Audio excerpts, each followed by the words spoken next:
तो दोस्तों ये कहानी है मिंगटन की, जो कि गलती से एक गर्ल्स कॉलेज में फंस जाता है। दोस्तों मैंने सीरीज के पिछले एपिसोड पहले ही एक्सप्लेन कर दिए हैं। अगर आपने वो नहीं देखे हैं तो नीचे डिस्क्रिप्शन में उनका लिंक है, आप वहाँ से आके देख सकते हो। सीरीज बहुत ही बढ़िया है, आप इसे पहले एपिसोड से देखिए, ये सीरीज आपको बहुत ही ज़्यादा पसंद आएगी। तो चलिए बिना वक्त ज़ाया करे इसका आगे के एपिसोड को शुरू करते हैं। तो पिछले पार्ट में हमने देखा था कि फेंग यू, मिंगटन और उनके बाकी दोस्तों ने थीम पार्क में बहुत ही ज़्यादा एंजॉय किया था।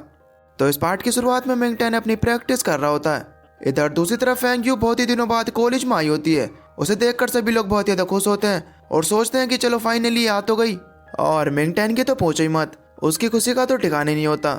जॉमी उसे प्रैक्टिस पर ध्यान देने के लिए कहती है और इसके बाद ही सभी लोग प्रैक्टिस करने लगते हैं। फेंग यू कई दिनों बाद अपने बॉक्सिंग ग्लव्स को पहनकर बहुत ही ज़्यादा खुश होती है और मिंगटन तो सिर्फ उसे ही देखे जा रहा था। जॉमी उससे कहती है कि तुम्हारा ध्यान कहाँ है, वो कहीं भाग थोड़ी ना रही है, तुम अपनी प्रैक्टिस पर ध्यान दो। अब तभी मिया वहाँ पर आती है और उन सबसे कहती है कि हम सबको प्रिंसिपल सर ने अपने ऑफिस में बुलाया है। अब अगले सीन में तीनों प्रिंसिपल सर के सामने जाते हैं। प्रिंसिपल सर इनके सामने ढेर सारे स्नैक्स रख देते हैं और कहते हैं कि खा लो बच्चों, ये सब तुम्हारे लिए हैं। ये तीनों हैरान होकर पूछते हैं कि सर आज आपको क्या हो गया है। तब प्रिंसिपल सर कहते हैं कि मुझे कुछ नहीं हुआ है, लेकिन तुम तीनों इस कॉलेज के शान हो, इसकी वजह से मैंने ही तुम तीनों के लिए मंगाया है। अरे जोमी चुप क्यों बैठी हो, जितना चाहे उतना उठाकर खा लो। इसके बाद जोमी एक पैकेट उठाकर जल्दी से खाने लगती है। तब प्रिंसिपल इनसे कहते हैं कि तुम लोगों ने खाने के अलावा इस कॉलेज में आखिर किया ही क्या है।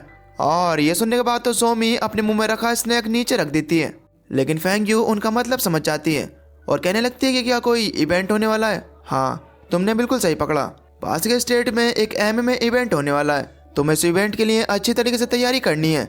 मैं उनसे कहती है कि हमारे कॉलेज में भी तो एक इवेंट होने वाला है।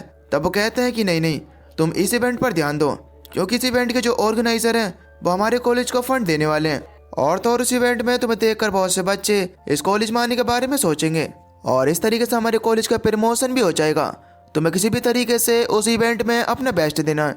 अब ये सुनने के बाद ये तीनों भी उस इवेंट में हिस्सा लेने के लिए तैयार हो जाती हैं। अब अगले सीन में हम देख पाते हैं कि सभी लोग इस इवेंट के बारे में डिस्कशन कर रहे होते हैं। फेंग यू कहती है कि मिंगटन को भी तो हमारे साथ चलना होगा, वो हमारा कोच होगा। बयू ने कहता है कि मैं भी आऊँगा और आपके लिए खाना बनाऊंगा। जिस पर जोमी कहती है कि हमारे ग्रुप में सिर्फ 4 ही लोग आ सकते हैं, अगर तुम जाना चाहते हो तो तुम्हें अपना खर्चा खुद उठाना होगा। अब इस पर बयू ने उदास हो जाता है और सोचने लगता है क्यों मुझे तो कहीं पर भी नहीं लेकर जाते। मिंगटन वहाँ पर उनसे कहता है कि मैं आपका कोच कैसे हो सकता हूँ, मैं तो आपका जूनियर हूँ और मुझ में तो इतनी काबिलियत भी नहीं है। तब वो तीनों से बताती है कि देखो बात कुछ ऐसी है कि तुम दूसरों के मूव्स को बहुत ही अच्छी तरीके से एनालाइज करते हो, इसलिए हम लोग तुम्हें अपने साथ लेकर जाना चाहते हैं। तुम टेंशन मत लो, हमें तुम पर पूरा भरोसा है। अब तभी फेंग यू को उसके दादाजी का कॉल आता है और वो उसे तुरंत आने के लिए कहते हैं। फेंग यू जल्दी जल्दी वहाँ से चली आती है। इसके बाद जब फेंग यू अपनी कंपनी में पहुँचती है तो वहाँ पर उसके दादाजी के साथ उनके फ्रेंड का बेटा सैबी होता है। अब दादाजी वहाँ पर उन दोनों का अकेला छोड़कर किसी काम का बहाना कर वहाँ से चले आते हैं। शेबी फेंग यू से कहता है कि तुम्हारे दादाजी चाहते हैं कि हम दोनों एक दूसरे को पसंद करें, तो क्या कल रात हम दोनों डिनर पर चलें। अब इससे पहले कि वो कुछ और कह पाता फेंग यू उससे कह देती है कि मैं कल बिजी हूँ, तो क्या तुम पर नहीं नहीं नहीं मेरे पास बिल्कुल भी टाइम नहीं है। और इस तरीके से वो उसकी हर बात पर टाइम नहीं है टाइम नहीं है इस तरीके से कहती रहती है। तब सैबी उससे कहता है कि मुझे लगता है कि तुम मुझे इग्नोर कर रही हो, लेकिन अगर तुम्हारे दादाजी को इस बारे में पता चलेगा तो वो बहुत ही ज़्यादा परेशान होंगे। क्या मैं उन्हें इस बात के बारे में बताकर परेशान करूँ। तब फेंग यू उससे कहते हैं कि क्या तुम मुझे धमकी दे रहे हो।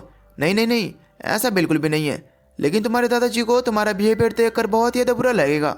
तब फेंग यू से कहती है कि तुम मुझे डिनर पर ले जाना चाहते हो ना, चलो ठीक है मैं चलूँगी, लेकिन मुझे एक ऐसे रेस्टोरेंट में जाना है जहाँ का शेफ फ्रेंच हो लेकिन वो चाइनीज़ फूड बनाता हो, और अगर तुम्हें ऐसा रेस्टोरेंट मिल जाए तो तुम मुझे बता देना, मैं तुम्हारे साथ चलूँगी, लेकिन अभी के लिए गुड बाय, तुम यहाँ से चले आओ। ऐसा कहकर वो शेबी को वहाँ से भेज देती है। खैर अब इसके बाद अगले दिन कॉलेज के बाद फेंग यू को शेबी का कॉल आता है, लेकिन वो उसकी कॉल को इग्नोर कर देती है। जोमी उससे पूछने लगती है कि तुम्हें इतनी नफरत किससे है, तुम आखिर कॉल का अटेंड क्यों नहीं कर रही। जिस पर फेंग यू से कहती है कि ये मेरा पर्सनल मामला है यार। तब जोमी उससे कहने लगती है कि ओ पर्सनल मामला है तो तुम्हें मुझे जरूर पता नहीं होगा, क्या मैं तुम्हारी पर्सनल नहीं हूँ। उसी वक्त से भी वहाँ पर फेंग यू का इंतजार कर रहा होता है। अब तभी मिंगटन वहाँ से जा रहा होता है और अब तभी वहाँ पर वो शेबी को देख लेता है। शेबी को देखकर वो पहचान जाता है कि ये तो वही लड़का है जिससे फेंग यू के दादाजी उसकी शादी कराने वाले हैं। अब ये सब सोचकर मिंगटन वहाँ पर फेंग यू को कॉल करने के लिए जाता है। अब तभी शेबी वहाँ पर मिंगटन को अपने पास बुलाकर उससे कहता है कि तुम्हारा चेहरा तो मुझे जाना पहचाना लग रहा है, क्या तुम फेंग यू को जानते हो, वो इसी कॉलेज में पढ़ती है और वो बहुत फेमस बॉक्सर भी है।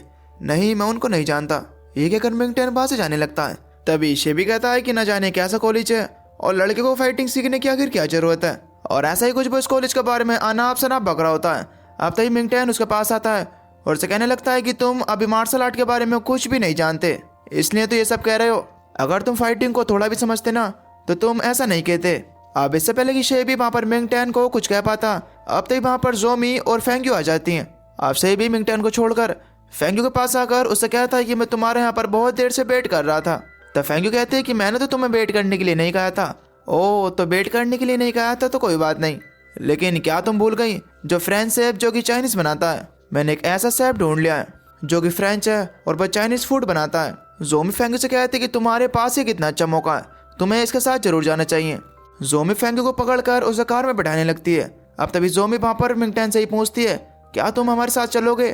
तब मिंगटन वहाँ पर उदास होकर मना कर देता है। अब तभी शेबी पूछता है कि क्या तुम इसे जानती हो? जोमी कहते हैं कि हाँ, हम तो इसे बहुत ही अच्छी तरीके से जानते हैं, ये हमारा जूनियर ही तो है। और तभी शेबी मिंगटन को घूरता हुआ अपनी कार लेकर वहाँ से चले आता है। फेंग्यू को इस तरह से जाते हुए देखकर वहाँ पर मिंगटन बहुत ही उदास होता है और इस तरीके से वहाँ से चले आता है। इधर दूसरी तरफ फेंग्यू के साथ जोमी रेस्टोरेंट के अंदर पहुंच जाती है और वह अपने साथ वहाँ पर अपने सभी दोस्तों को भी लेकर आई थी और सभी से कहते हैं कि आप सबको जितना भी खाना है खा लो यार, आज हमारा बिल सेबी भरेगा, इसलिए शर्माओ मत, अपना ही रेस्टोरेंट समझकर खूब खाओ। यहाँ पर बेचारा सेबी बहुत ही बुरी तरीके से फंस चुका है। जोमी वहाँ पर सेबी से कहती है कि ये सभी फेंग्यू के दोस्त हैं, अगर यहाँ पर आए तो तुम्हें कोई दिक्कत तो नहीं है ना? जिस पर सेबी भी कहता है कि नहीं नहीं, अगर ये फेंग्यू के दोस्त हैं तो सही है। अब तभी मिया भी वहाँ पर पहुँच जाती है जो कि अपने साथ अपने सभी स्टूडेंट को लेकर आई थी। वो सभी से कहती है कि सुनो स्टूडेंट्स, आज तुम सबको जितना भी खाना है तुम खा लो, सब कुछ फ्री में है, सबका बिल हमारे सेबी भैया ही भरेंगे।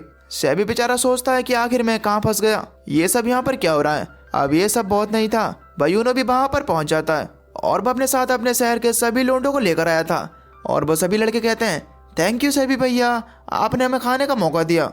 अब ये सभी लोग बैठकर वहाँ पर अपने अपना खाना ऑर्डर करने लगते हैं। जोमी तो अभी भी रुकने का नाम नहीं ले रही थी। उसके बाकी दोस्त जो कि बचे हुए हैं वो उन्हें कॉल कर उनसे कहती कि अरे कहाँ हो, जल्दी से यहाँ पर रेस्टोरेंट में आ जाओ, यहाँ पर आज तुम्हें सब कुछ खाने के लिए फ्री मिलेगा, ऐसा मौका तुम्हें दोबारा नहीं मिलेगा, जल्दी से आओ। अब ये सब देखकर वहाँ पर शेबी को लगता है कि भैया आज तो मेरा दिवाला निकलने वाला है। खैर अब इसके बाद ये सभी लोग पेड़ भर के खाना खा खा कर अपने अपने घर चले आते हैं।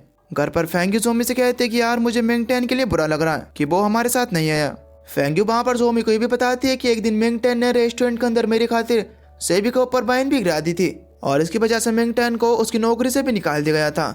अब वहाँ पर जोमी कहती कि अच्छा ये सब भी हो गया, अरे तो तुम्हें मुझे पहले बताना चाहिए था ना, अरे बहुत पहले हुआ था, इसकी वजह से मैंने नहीं बताया। जोमी वहाँ पर फेंग्यू से कहती है कि अगर मिंगटन तुम्हारे खातिर अपनी नौकरी छोड़ने के लिए भी तैयार हो गया था तो तुम्हें तो तभी समझ जाना चाहिए था कि आखिर वो तुमसे कितना प्यार करता है। अब फेंग्यू कहते हैं कि यार अब मैं क्या करूँ, चल कुछ आइडिया तो दे दे। जिस पर जोमी कहती है कि अगर मिंगटन तुमसे गुस्सा है तो इसका मतलब यह है कि वो तुम्हारी बहुत ज्यादा केयर करता है, वो जानता है कि तुम सेबी को पसंद नहीं करती और अब जब तुम सेबी के साथ ही रेस्टोरेंट चली गई तो वो तुम पर बहुत ज्यादा गुस्सा होगा। अब हम कल उसे इस बात के बारे में ही टेस्ट करेंगे, मुझे ऐसा लगता है कि वो अपने गुस्से के साथ साथ कल तुम्हें प्रपोज भी कर देगा। इधर दूसरी तरफ मिंगटन ये सोच रहा होता है कि शेबी बहुत ही बुरा लड़का है और मुझे उसके बारे में फेंग्यू को बता देना चाहिए। अब अगले दिन फेंग्यू प्रैक्टिस कर रही होती है। अब तभी मिंगटन वहाँ पर आता है और उसे कुछ कहने के लिए जाता है। फेंग्यू भी उसे देखकर रुक जाती है। उसे भी ऐसा लग रहा होता है कि जरूर मिंगटन मुझसे कुछ कहेगा, लेकिन मिंगटन उसे बिना कुछ कहे अपना वार्म अप करने लगता है। अब तभी जोमी वहाँ पर आती है और वो मिंगटन से कहती है कि कल अगर तुम भी हमारे साथ रेस्टोरेंट में चलते तो तुम्हें भी बहुत ज्यादा मजा आता। जोमी फेंग्यू से कहती है कि हमें शेबी को टेस्ट करना चाहिए कि क्या वो तुमसे रियल में भी प्यार करता है या फिर नहीं। ऐसा कहकर वो मिंगटन को चिढ़ाकर वहाँ से चली जाती है। मिंगटन अभी भी चुप रहता है। अब फेंग्यू वहाँ से अपनी प्रैक्टिस खत्म कर जाने लगती है। अब तभी मिंगटन आवाज देता है 1 मिनट रुकिए, और मिंगटन की आवाज सुनने के बाद तो फेंग्यू एकदम से रुक जाती है, लेकिन फिर भी वो कुछ भी नहीं कहता। फेंग्यू वहाँ पर मिंगटन से कहती है कि क्या तुम मुझसे कुछ कहना चाहते हो। मिंगटन फेंग्यू से कहता है कि क्या आपको सेबी पसंद है, जिस पर फेंग्यू कहती है कि मैं ये तो नहीं कह सकती कि वो मुझे पसंद है, लेकिन हाँ वो इतना बुरा भी नहीं है। मिंगटन कहता है कि किसी भी हालत में आप उस पर भरोसा मत करना, वो आपको धोखा दे सकता है, वो आपको दिल से नहीं चाहता। आपको कोई और ऐसा जरूर मिल जाएगा जो कि आपको सच्चे दिल से चाहता है और वो आपका ख्याल भी रखेगा, सच में वो आपको बहुत ज्यादा पसंद आएगा, इसीलिए आप जल्दी से कोई फैसला मत लीजिए। तब फेंग्यू से पूछती है कि क्या तुम ऐसे किसी इंसान के बारे में जानते हो, लेकिन मिंगटन एक बार फिर से वहीं पर चुप रह जाता है। इसके बाद फेंग्यू उससे डायरेक्टली पूछ लेती है कि क्या मैं जिस इंसान के बारे में सोच रही हूँ तुम भी उस इंसान के बारे में सोच रहे हो। अब पहले तो मिंगटन थोड़ी देर तक चुप रहता है, लेकिन फिर उससे कहता है कि मैं आपके इस सवाल का जवाब नहीं जानता, लेकिन मैं आपको इतना बता सकता हूँ कि सेबी आपके लिए ठीक नहीं है। आपको उस इंसान का इंतजार करना चाहिए जो कि आपको सच्चे दिल से चाहता हो, और मुझे पक्का यकीन है कि आपको ऐसा ही इंसान जल्दी मिलेगा। आप थोड़ा सब्र रखिए। ये कहने के बाद वो वहाँ से चले आता है।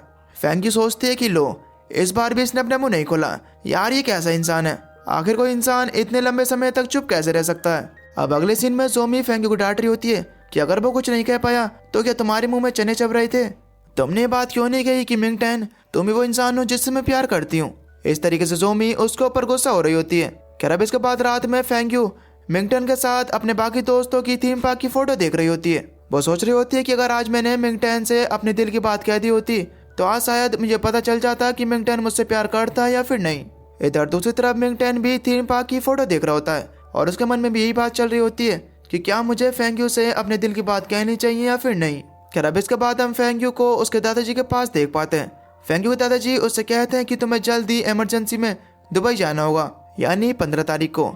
लेकिन फैंक्यू उनसे कहती है कि मुझे कॉलेज से एक इवेंट में भेजा जा रहा है, लेकिन दादाजी उसकी बात नहीं मानते। इधर दूसरी तरफ मिंगटन रेफरी के साथ बात करते हुए चल रहा होता है। रेफरी उससे पूछती है कि क्या तुम ही हमारी टीम के कोच बनकर जाने वाले हो, जिस पर मिंगटन हाँ में जवाब देता है। मिंगटन उससे कहता है कि आप तो इस चीज में बहुत ज़्यादा एक्सपर्ट हैं, क्या आप मुझे इस चीज के बारे में कोई टिप देंगी।